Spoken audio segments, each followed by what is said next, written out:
Dans un village minuit sonne, un forgeron frappe le fer. Radio Libre en Périgord, lundi, 11h30. En direct, la chronique des libres penseurs de Dordogne, groupe Fred Zeller, présentée par Jean-Louis. C'est pour la paix, dit-il, que je travaille, loin des canons, je vis en liberté. Politiers, solitaires, amis, citoyens, camarades, bonjour. Nous sommes le lundi 15 juin. Pouvant être présent ce lundi matin dans les studios de Radio Libre en Périgord, cette chronique a été enregistrée à l'avance. Avant d'en venir au sujet du jour, je voudrais rappeler des rendez-vous importants qui vont avoir lieu dans les prochains jours. Tout d'abord, samedi 20 juin, 2 initiatives soutenues par le groupe Fred Zeller de la Libre Pensée.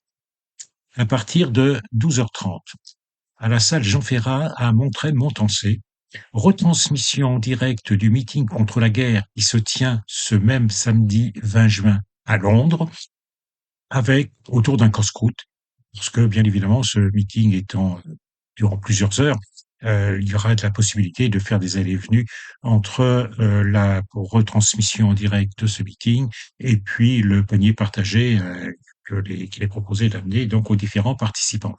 Donc je rappelle, à partir de 12h30, samedi 20 juin, salle Jean Ferrat à Montancé, Montreuil. Deuxième rendez-vous ce samedi 20 juin, et cette fois c'est à Sarlat à partir de 16h30, de 16h30 à 18h30, pardon. C'est également une initiative en relation avec le meeting contre la guerre qui se tient donc ce samedi 20 juin à Londres, et ce sera donc à Sarlat. Et le rendez-vous pour cette initiative, c'est place du 14 juillet à Sarlat, donc à 16h30, samedi 20 juin, contre la guerre. Troisième rendez-vous, et là, nous nous reportons mardi 30 juin au cinéma Le Rex à Sarlat. Nouvelle initiative en relation toujours avec le meeting contre la guerre de Londres le samedi 20 juin. Donc, 30 juin au cinéma Le Rex à Sarlat. Ciné-débat autour du film Les Sentiers de la Gloire de Stanley Kubrick, et le débat qui suivra la projection du film sera introduit par notre ami et historien Pierre Roy, spécialiste des monuments pacifistes, et donc le débat, je l'espère, sera particulièrement riche. Nous vous invitons donc à venir à cette projection au cinéma Le Rex à Sarlat à 20h30, samedi 20 juin. Donc, voici maintenant le sujet que je vous propose pour cette chronique. C'est un sujet que j'extrais du dernier numéro de La Raison, le mensuel de la Fédération nationale de la libre pensée. C'est le dossier de ce numéro: Autorité et pouvoir, baptême, communion, le secret du Père et l'intelligence artificielle. L'homme est une création du désir, non pas une création du besoin. C'est une citation de Gaston Bachelard dans La psychanalyse du feu. Le titre de cet article provient des thèmes des 5 derniers numéros de la revue catholique internationale Communio, revue des prélats et des éminences. Cela tourne un peu sur la formule que citait pour l'année Joseph Ratzinger, futur Benoît XVI, Timor fecit Deus, la peur créa les dieux. La question d'autorité. La réflexion commence autour de cette remarque d'Hannah Arendt de 1958: l'autorité a disparu du monde moderne. À la lumière de l'actualité, la formule est pour le moins curieuse, car nous glissons inéluctablement vers un monde autoritaire. Cela se constate chaque jour, et pourtant, certains ne cessent de réclamer le retour à l'autorité comme le remède miracle à tous les problèmes de la société. Mais de quelle autorité s'agit-il? L'éditorialiste de Communio convient que l'autorité de Dieu offre un prétexte commode à tous les autoritarismes. Si l'on en croit Paul dans son épître aux Romains, tout pouvoir vient de Dieu ou est légitimement accepté par lui. Et il tire la conséquence: tout esclave doit obéir à son maître comme la femme à son mari. Autre conséquence induite: toute révolte ou révolution contre le pouvoir est une insurrection contre Dieu et l'ordre divin. L'obéissance est une vertu chrétienne, et on comprend pourquoi Emmanuel Macron revendiquait de réparer le lien entre l'Église et l'État aux Bernardins en 2018, lien rompu en 1905 par la loi de séparation des églises et de l'État, dont on a fêté le 120e anniversaire l'année dernière. Si tout le monde obéissait à son pouvoir, cela serait beaucoup plus simple pour lui, mais c'est très loin d'être le cas. L'éditorialiste Christophe Bourgeois indique qu'aucun pouvoir ne peut se fonder sur lui-même, et que l'autorité appartient à l'ordre de la transcendance divine, La potestas, puissance souveraine, appartient à l'ordre de l'essence humaine, et il appelle cela la liberté. Comme l'immanence, essence humaine par définition, est inférieure à la transcendance, la potestas est soumise à l'autorité divine. Comment le peuple peut exercer sa puissance souveraine si elle ne lui appartient pas en propre, mais est conférée par une puissance supérieure? Ce n'est plus de la casuistique, c'est de l'acrobatie aérienne. Pour être bien clair sur la subordination de la société aux impératifs de l'Église, il dit, citation, le rapport eschatologique des chrétiens au temps politique confirme l'autonomie de la cité tout en l'ordonnant à la dynamique du salut pour que l'ordre de la charité puisse tout transformer. Fin de citation. Cela s'appelle une liberté sous surveillance. Quant à la séparation des pouvoirs, fondement de tout État démocratique, selon Montesquieu, citation, le mieux serait que le pouvoir qui exerce l'autorité puisse se juger lui-même, avant, pendant et après, et surtout qu'il a appris à dire ses raisons, à justifier ses actes et à en porter les conséquences. Bref, c'est le pouvoir qui juge et le pouvoir qui se donne lui-même sa légitimité, et quand il est autorisé par Dieu, c'est le fin du fin pour l'Église. Si l'on souhaite que la société fonctionne démocratiquement, la prudence est le mise, la situation complexe issue des Écritures et de la tradition ne peut être facilement assimilée aux attentes de leur conscience démocratique moderne. Fin de citation. C'est l'aveu que l'Église prône un système hiérarchiquement autoritaire, et c'est d'ailleurs son mode de fonctionnement interne. Elle est le modèle, l'alpha et l'oméga de tout système, car elle représente le corps du Christ.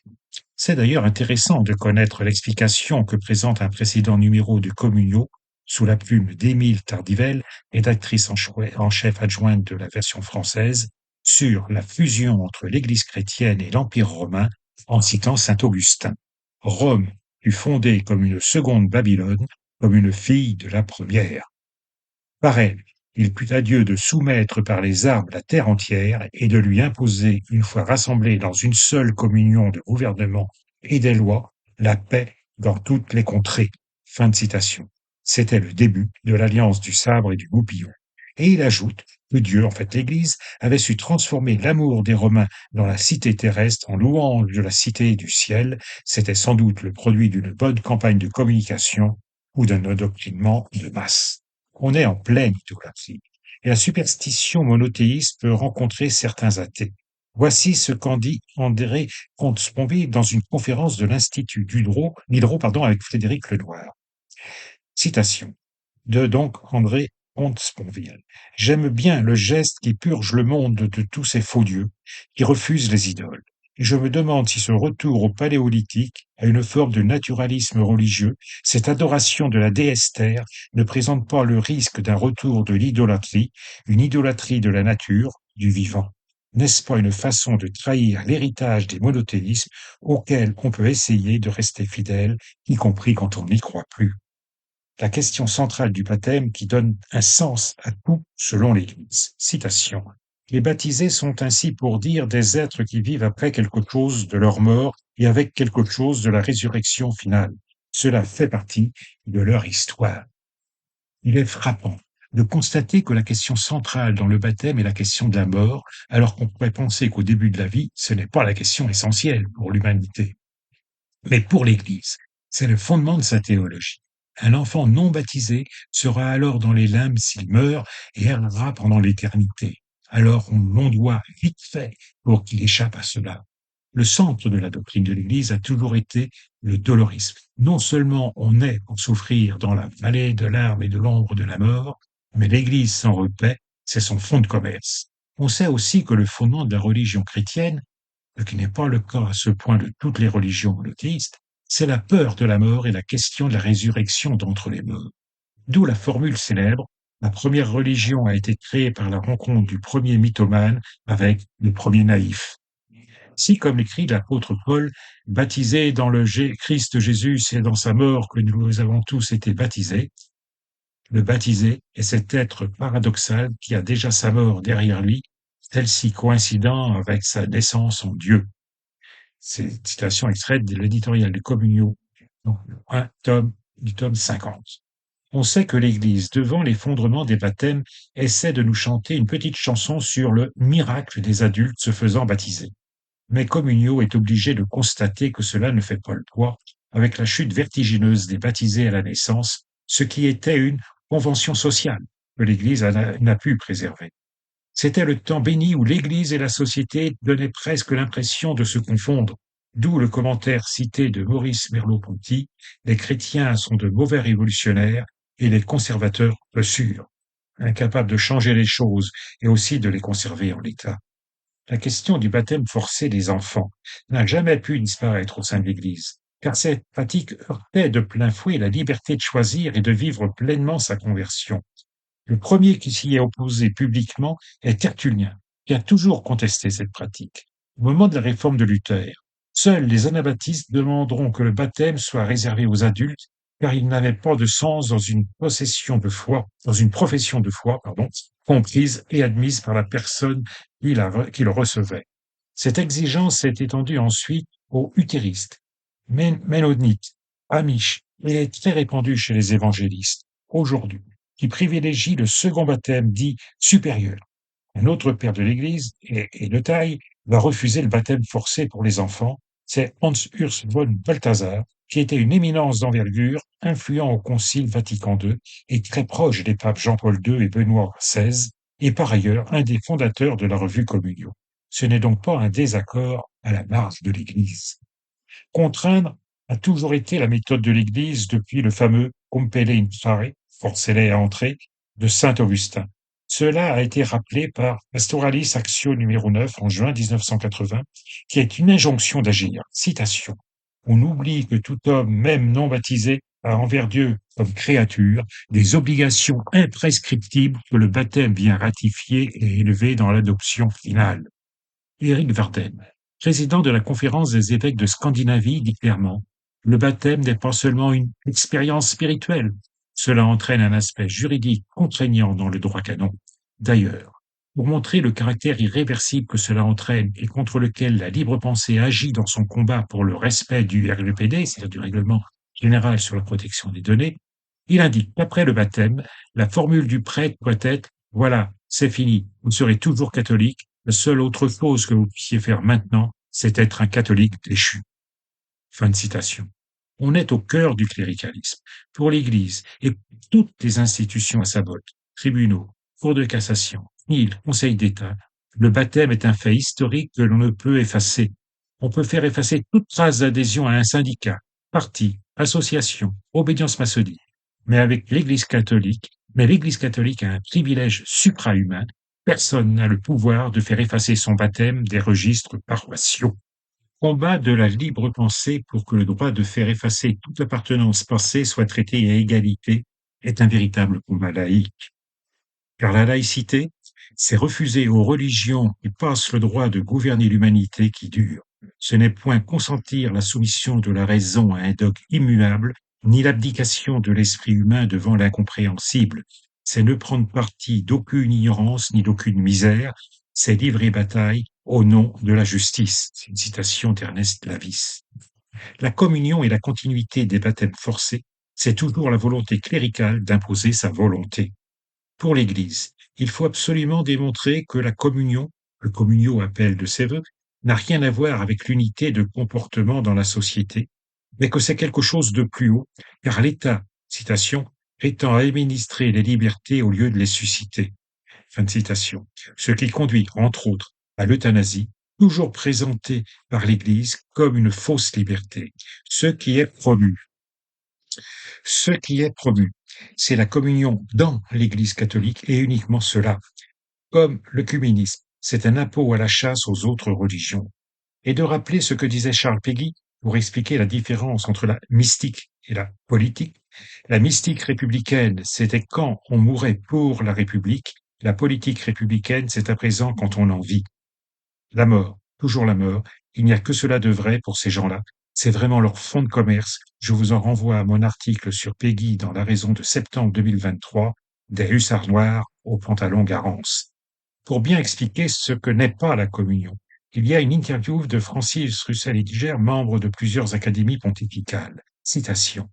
Il est vrai que nous héritons aujourd'hui de la philosophie sociale moderne, Hobbes, Locke, dans laquelle tout l'univers social est reconstruit sur la base de l'individu préalablement mis à part et isolé par l'analyse. La société apparaît ainsi comme le simple agrégat d'individus qu'il faut chercher à faire coexister et non pas comme une entité qui transcende les individus qui la composent et leur permet de s'accomplir en tant que personnes, c'est-à-dire comme des êtres qui ne sont pas accidentellement, mais essentiellement en relation les uns avec les autres, voire en communion les uns avec les autres, quand c'est l'amour de Dieu qui les unit. C'est pourquoi il faut en effet une méthode pour réapprendre à penser ce que l'individualisme moderne nous a fait oublier. Fin de citation. Quelle est liberté, voilà l'ennemi, c'est l'individu. Voilà, l'individu, voilà l'ennemi. Ce qui est logique, car les unes vont avec l'autre. L'individu n'a de place que dans le troupeau de Dieu, mais comme disait Paul VI à propos de l'œcuménisme, il peut y avoir plusieurs troupeaux, il ne peut y avoir qu'un seul berger. Fin de citation. La question de la communion amène tout naturellement à poser le problème de l'unité des églises chrétiennes. Ce sujet, Théodore Dietet, pasteur ordonné de l'église régionale de Württemberg et professeur de recherche principal à l'Institut des recherches œcuméniques de Strasbourg, est cité. Et voilà ce qu'il dit. Au XXe siècle, le siècle de l'œcuménisme, les églises ont quitté l'Égypte des conflits confessionnels, mais elles ne sont pas encore arrivées dans la terre promise de la communion. Dans le désert, la tentation est grande de retourner aux marmites de viande de l'unicité confessionnelle. Fin de citation. Konrad Reiser, théologien protestant allemand et secrétaire général du Conseil œcuménique des Églises, poursuit sur le même chemin. Et il dit: au cours de l'histoire de l'Église, des dissidents ont toujours été exclus ou violemment persécutés en invoquant l'unité de l'Église. Oui, on peut défendre la thèse selon laquelle la plupart des divisions dans l'histoire de l'Église ont été les conséquences d'une pensée unitaire exagérée. La diversité ne devient un problème que lorsqu'elle est mesurée à l'aune d'une forme normative de l'unité.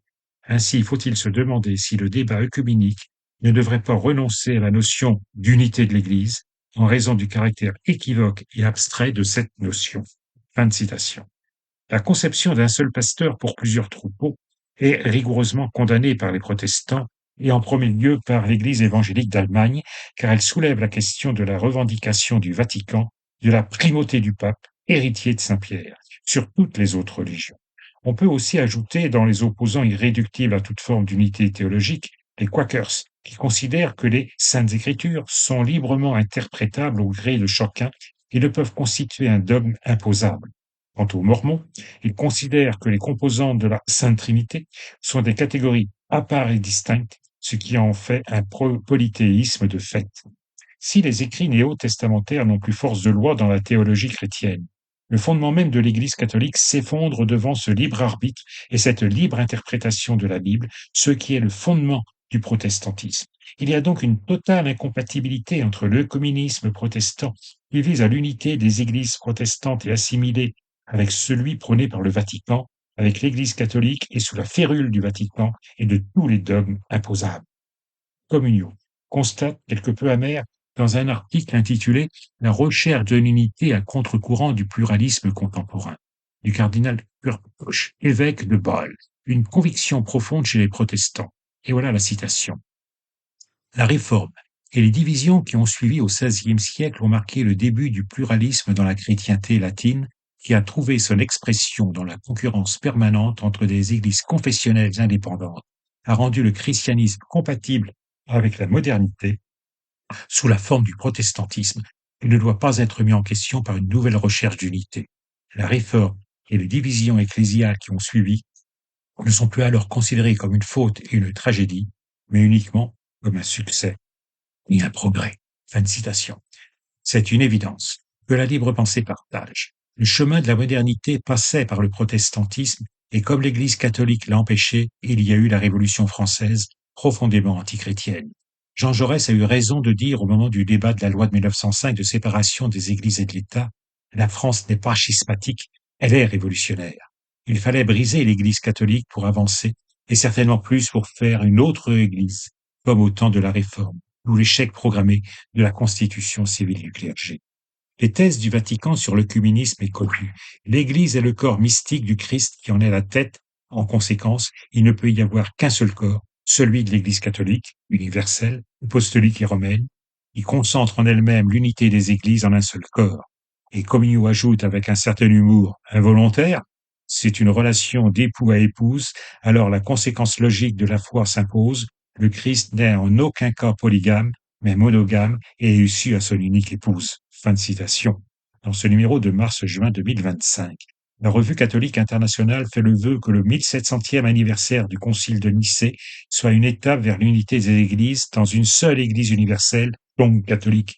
Le moins que l'on puisse dire est que ce vœu n'a point été exaucé par leur Seigneur et qu'il est resté pieux. Je vous renvoie à la raison de juin 2025 et à notre revue Saperone, numéro 6 du Cercle international d'exégèse rationaliste sur le Concile de Nicée. Un peu d'histoire sur la revue catholique internationale Communion. Ce numéro consacre un dossier intéressant sur le 50e anniversaire de sa création, 1975-2025. En 1968, Paul VI constitue une commission théologique internationale afin d'aider le Saint-Siège et principalement la Congrégation pour la doctrine de la foi, ex-Inquisition, dans l'examen de la question théologique jugée de grande importance. Le cerveau créateur de Communio, Hans Urs von Balthasar, va s'en servir plus tard de vivier pour sa future revue. Il y a dans cette commission de très grandes pointures catholiques, dont plusieurs vont être les parrains et les contributeurs dans Communio. Créée en 1972, elle n'existe au début qu'en Allemagne, d'où la place de Joseph Ratzinger dans la revue, et en Italie, puis aux USA, puis en Yougoslavie et en France en 1975. Il faut 3 tentatives pour sa création en France. Et c'est le cardinal Danielou qui porta le fardeau en misant sur de jeunes universitaires catholiques comme Jean Duchesne, exécuteur littéraire du cardinal Lustiger et de Louis Bouillet, et Jean-Luc Marion, élu à l'Académie française le 6 novembre 2008 au fauteuil de Jean-Marie Lustiger, et nommé membre du Conseil pontifical pour la culture en 2011. Pour Hans Urs von Balthasar, l'idée est de faire une nouvelle revue du genre Concilium, fondée en 1963 pour prolonger Vatican II, et à laquelle il participa. C'est donc cette idée de communion qui inspira le titre de la revue, quasi éponyme. Mais il fallait d'une part se distinguer de ce que faisait l'Église anglicane à travers le monde, qui avait mis ce concept en avant, et se démarquer d'autre part de la revue de la communauté œcuménique de Thésée, qui n'était pas dans le même esprit ni la même démarche. En termes galants, ces choses-là sont dites. Il fut donc rajouté des adjectifs catholiques et international. On ne jouait pas dans la même cour, et en plus, le titre était en latin. Concilium avait ouvert le chemin. Et quand cette revue va s'orienter vers une ligne de modernisation de l'Église réalisée par elle-même, il fallait un contre-feu, et quoi de meilleur qu'une revue concurrente? Il n'y a jamais rien de nouveau sous le soleil, avait écrit l'Ecclésiaste. Alors Comio va promouvoir l'aggiornamento à partir du ressourcement dans la pensée de Joseph Ratzinger, qui, quand il sera devenu Benoît XVI, fera beaucoup couler d'encre sur sa définition de concilium.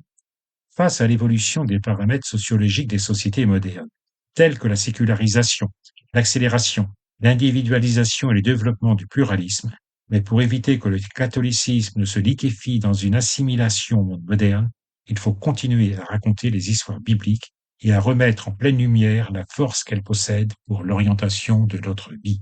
Fin de citation. Et pour cela, se rappeler de ce que disait Gustave Mahler, la tradition est la transmission du feu et non l'adoration des cendres. C'est ce que Karol Wojtyla, autre soutien actif de la revue, traduira quand il deviendra Jean-Paul II par la seconde évangélisation. Lénine avait dit bien avant eux, moins mais mieux. À la discrétion du père, dans ce numéro de Communio, la revue va se torturer les ménages pour essayer d'expliquer pourquoi les desseins de Dieu le Père sont totalement abscons pour les fidèles. Une première explication est donnée qui laisse rêveur. Citation. Dieu n'a pas voulu écraser l'humanité par la splendeur de son être, il ne se communique pas à des esclaves apeurés, mais à des enfants remplis de confiance à qui il veut conférer la plénitude de son amour. Fin de citation. C'est toujours la quadrature du cercle sur le péché originel, qui revient sous toutes les formes possibles. C'est Dieu, parfait en toutes choses, qui est le créateur de toutes choses, qui a inventé le péché. C'est lui qui va tenter Adam et Ève et les laisser commettre l'acte qui produira la chute, alors qu'il aurait pu les en empêcher, et tout cela pour manifester la plénitude de son amour. Furieux amour et pédagogie paternelle qui crée de lui-même le problème et qui le reprochera ensuite à l'humanité pour l'éternité. Et ensuite, Pour réparer ce qu'il a commis, il fera mourir son fils dans de terribles tortures et souffrances pour expier le péché qui a en fait commis lui-même. On n'aimerait pas être dans cette sainte famille. Voilà, en fait, il reproche à Ève et à Adam de ne pas avoir deviné sa turpitude, puisqu'il ne s'impose par la force à chacun de déchiffrer, discerner donc les signes de la présence de Dieu dans sa propre histoire. Dieu est un pervers narcissique, car en plus, il veut qu'on l'aime pour sa turpitude et sa vilainie. Il s'agit d'entrer dans une initiation progressive, là où le secret se fait lieu de la rencontre transformante du Créateur et de la créature. Calvin et Luther rajouteront à ce secret celui de la prédestination. Qui est élu pour être sauvé? Et ce, dans le secret de l'esprit qui donne une certitude à l'intéressé qui doit se débrouiller tout seul pour le savoir, dans simple affaire. Et ceux-ci sont, selon Florent Urfels, qui est vicaire, pour nous attacher plus étroitement à celui qui est dans le secret. Voilà comment Calvin définit la prédestination. Nous appelons prédestination le conseil éternel de Dieu pour lequel il a déterminé ce qu'il voulait faire d'un chacun homme, car il ne les crée pas tous en pareille condition, mais ordonne les uns à la vie éternelle, les autres à l'éternelle damnation. Ainsi, selon la fin à laquelle est créé l'homme, nous disons qu'il est prédestiné à mort ou à vie. C'est donc cela le secret de Dieu. Le thème du secret de Dieu est central dans la théologie mystique et apophatique de celui qu'on désigne habituellement comme le pseudo-Denis, présente comme le disciple de Paul. Cette théologie apophatique se dit d'une théologie qui approche de la connaissance de Dieu en partant de ce qu'il n'est pas, plutôt que de ce qu'il est, selon Jean Reynard, membre du CNRS et de l'Institut des sources chrétiennes. Essayez de trouver quelque chose à partir de ce qu'il n'est pas n'a pas l'air simple. En 1956, en Pologne, au moment du soulèvement du peuple contre la dictature stalinienne, Leszek Kolakowski écrivait un poème. Qu'est-ce que le socialisme? Où il commençait par écrire: nous vous dirons ce qu'est le socialisme, mais d'abord nous devons vous dire ce que n'est pas le socialisme. C'est une question sur laquelle autrefois nous avions une idée bien différente de celle que nous avons aujourd'hui. Bien, donc le socialisme n'est pas. Il s'ensuit une liste de tout ce qu'il n'est pas, aux antipodes de la liberté, et qui définit un état de dictature contre le peuple et les travailleurs. Et il se termine par: voilà la première partie. Maintenant, attention, nous allons vous dire ce qu'est le socialisme. Bien, le socialisme, c'est une bonne chose. On est un peu dans la même chose avec Dieu et l'Église, on reste toujours sur sa fin, que l'on peut aussi écrire fin, FIN. La communion commencée par le baptême, prônée par les églises chrétiennes, dont principalement celle dite catholique, est aussi une sorte de prédestination organisée. Il y a le peuple de Dieu, qui est promis à la vie éternelle s'il est baptisé, sinon pour les autres c'est l'enfer et ou les limbes. N'est-ce pas contradictoire avec l'humanité en marche vers sa destinée et son avenir? Comme l'indiquait Charles Darwin, à mesure que l'homme avance en civilisation et que les petites tribus se réunissent en communautés plus larges, la plus simple raison devrait aviser chaque individu qu'il doit étendre ses instincts sociaux et ses sympathies à tous les membres d'une même nation, même s'ils lui sont personnellement inconnus. Une fois ce point atteint, il n'y a plus qu'une barrière artificielle pour empêcher ces sympathies de s'étendre aux hommes de toutes les nations, de toutes les races. Nous en terminons avec cette citation de Charles Darwin. Cet article, vous pouvez en prendre connaissance à la fin de cet article, donc dans le nouveau numéro de La Raison, que vous pouvez procurer auprès des militants du groupe Fred de la Libre Pensée. Merci et à la semaine prochaine. En forgeant un soc de charrue. C'était la chronique du groupe Fred Zeller de la Libre Pensée de Dordogne. Vous pourrez réécouter cette chronique en rediffusion jeudi de 16h à 16h30 ou samedi de 17h30 à 18h. Vous pouvez également écouter cette chronique en podcast sur le site de Radio Libre en Périgord et vous pouvez également retrouver sur le site du groupe Fred Zeller, lpdordogne.fr, toutes les chroniques du groupe Fred Zeller sur Radio Libre en Périgord. Nous vous donnons rendez-vous pour une prochaine chronique la semaine prochaine, dès lundi 11h30. Elle tient ton glaive